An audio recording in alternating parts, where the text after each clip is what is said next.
Jaguar, live from Hutchinson, Kansas. We are back live here on our big broadcast. KJAGradio.com today, KJAGradio.com. Also, Music Hub Connect as well. We have got a great guest going to join us here on the telephone here in just a few seconds. And we go to the telephones. Go ahead and give me a brief introduction on yourself, my friend. Tell us all about yourself. Hi, this is Joyce Isaacson.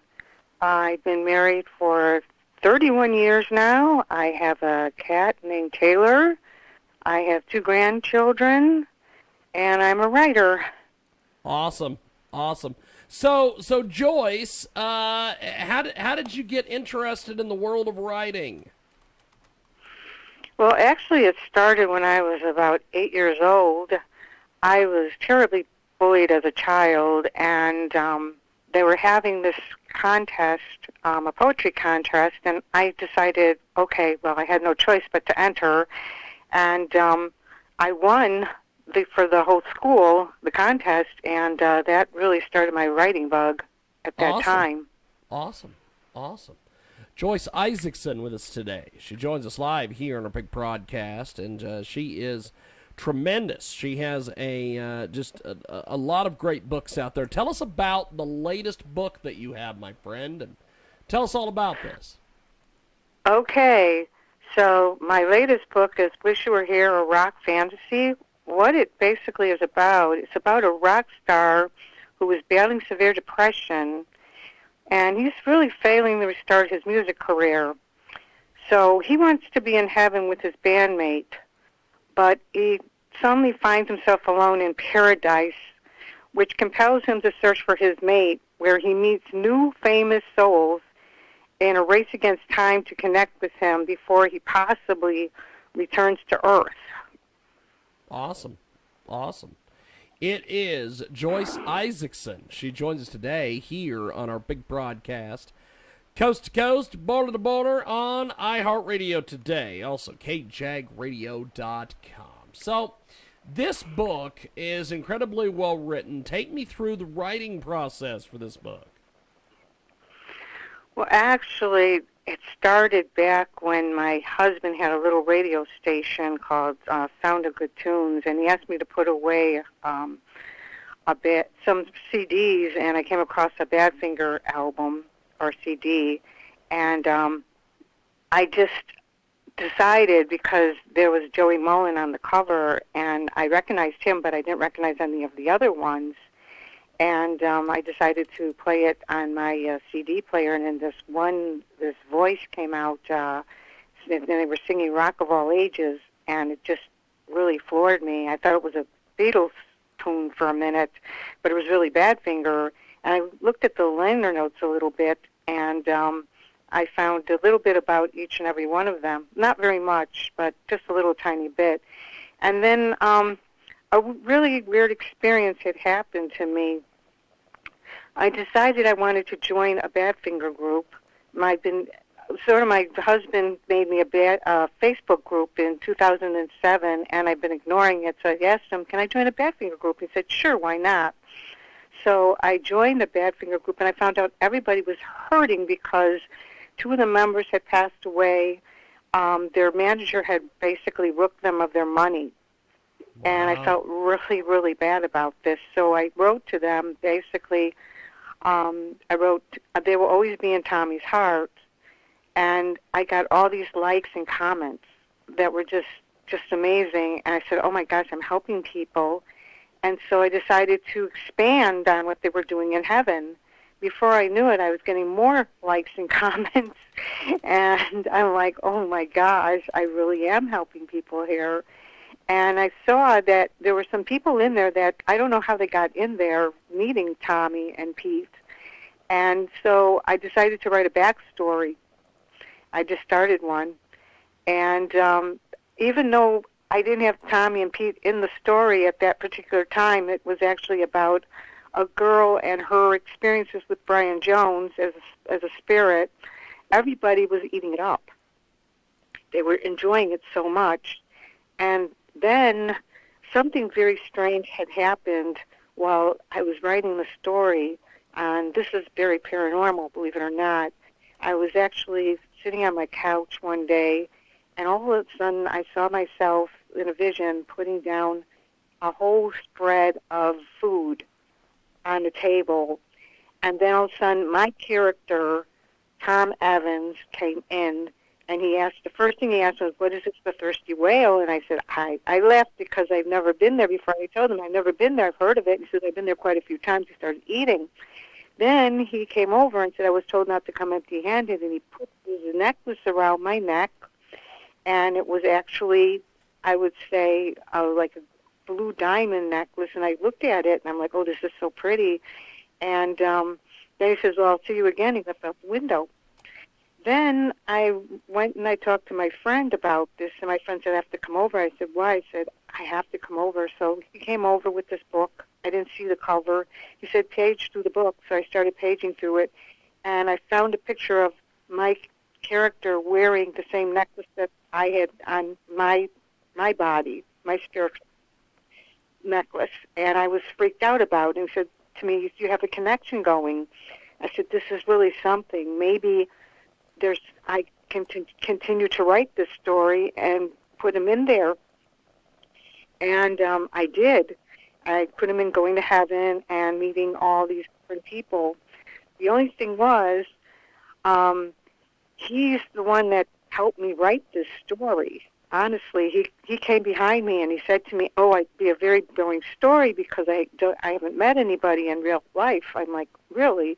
He said, "Yeah, so put in somebody." I said, "Well, who would you like?" He said, "How about Janis Joplin?" So we started putting in all these different people, all these famous people like Cass Elliot, Peter Sellers, Jim Morrison, Keith Moon. I mean, there's a gamut of different people in the story.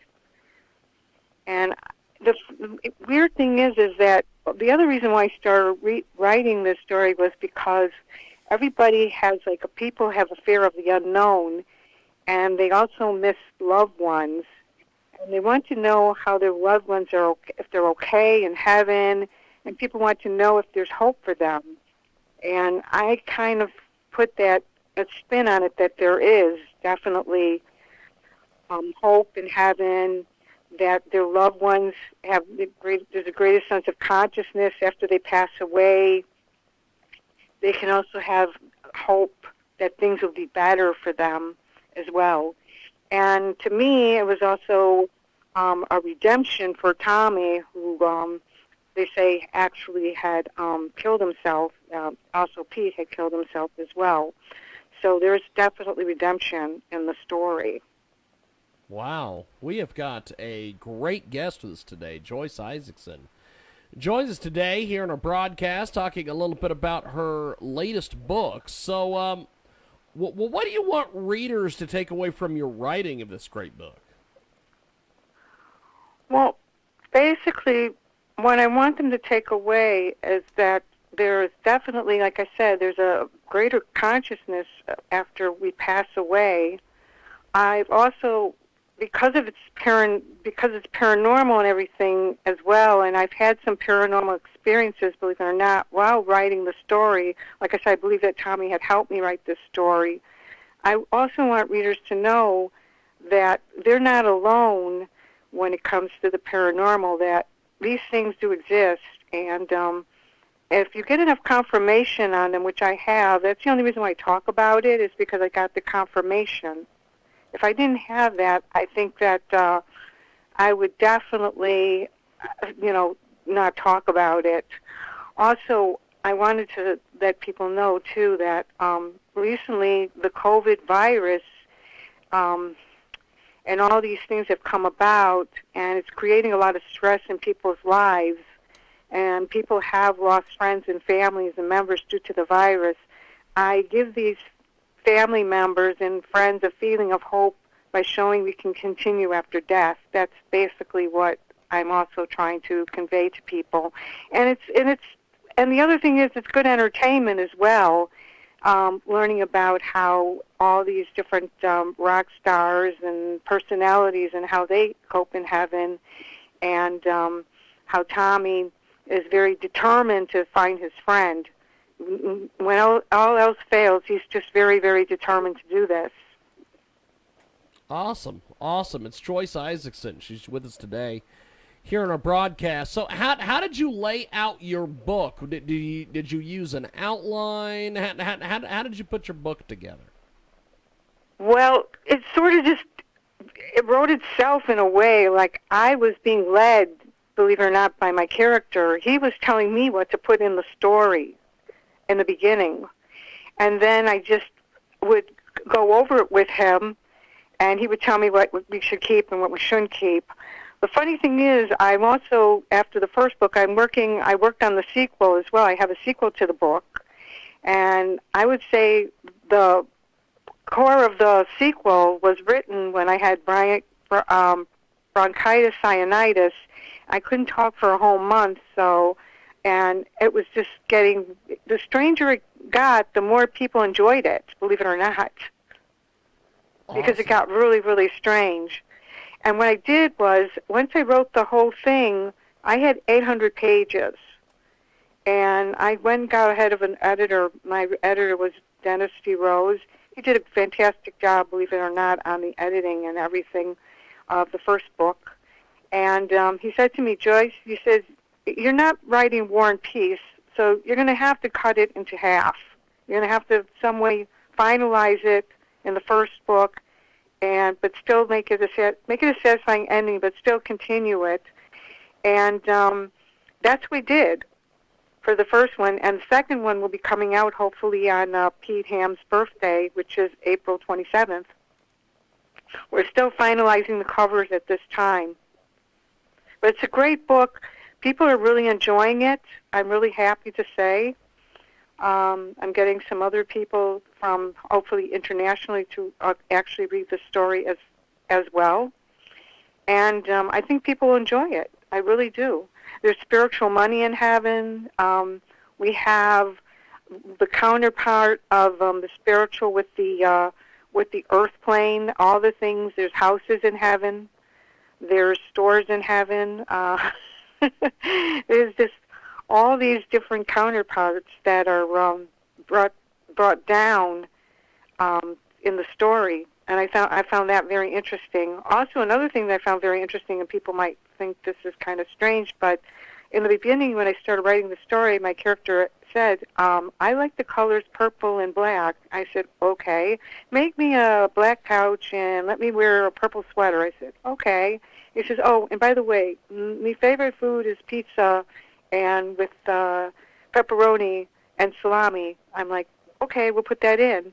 And then I found out later on through friends that these are the things that he liked. So I knew for sure that there was something paranormal really going on here.